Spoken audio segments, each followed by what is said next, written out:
పస్కో party పగ్గాలను AP CM చంద్రాలు sir రాజకీయ వారసుడు నారా లోకేశం సార్కు అప్పచెప్పిండట. పార్టీ వర్కింగ్ ప్రెసిడెంట్గా బాధ్యతలన్నీ కూడా బాబుగారు దగ్గరుండి లోకేశం సార్కు అప్పచెప్పిండట. మరి కన్నతండ్రి చంద్రాలు సార్ ఇచ్చిన పదవితోని ఐటీ మంత్రి లోకేశం సారు ఆనందపడ్డా అంటే ఆయన్నే అడుగుదాం పాండ్రి. వాస్తవంగా ఈరోజు నా అదృష్టంగా భావిస్తున్నా. ఎందుకంటే కోటి సభ్యులున్న పార్టీకి ఒక వర్కింగ్ ప్రెసిడెంట్గా జాతీయ అధ్యక్షులు చంద్రబాబు నాయుడు గారు నన్ను నియమిస్తడం జరిగింది.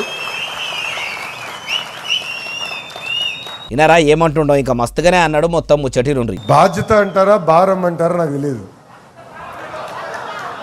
సడన్గా మొన్నటి వరకు ఎట్టుకో పరిగెడుతున్నా. ఈరోజు అనౌన్స్మెంట్ అయిన తర్వాత కొంచెం బరువు పెరిగినట్టుంది నాకు. అయ్యా మంత్రి గారు, మరి బరువు పెరిగిందో లేకుంటే మీరన్నట్టు బాధ్యత పెరిగిందో కానీ మొదలు ఏపీలో మీ కూటమి సర్కారు ఏలువడిలకు వస్తే ఇబ్బందులు పోతాయని ఆశపడ్డ పబ్లిక్ నోట్లే తలా పిడికడు మన్నుగొట్టే పని మాత్రం చేయకుండ్రి. మీకే ఇంత బరువు అయితే పబ్లిక్ మీ ఏలువడి గురించి ఏమనుకుంటున్నారంటే తుంటెత్తేసి మొద్దెత్తుకున్నంత పని అయిందే అని మొత్తుకుంటున్నారట. గత పంక పార్టీ ఏలువడిలా గవ్వే బాధలు, ఇప్పుడు గవ్వే గోసలు. మరి రాష్ట్రంలో ఏం మారిందంటే రాజకీయం మారింది. జగనాల ప్రభుత్వం పోయి చంద్రాలు రాజ్యం వచ్చిందంటుర్రు ఈ ముచ్చటిన్నోళ్ళు.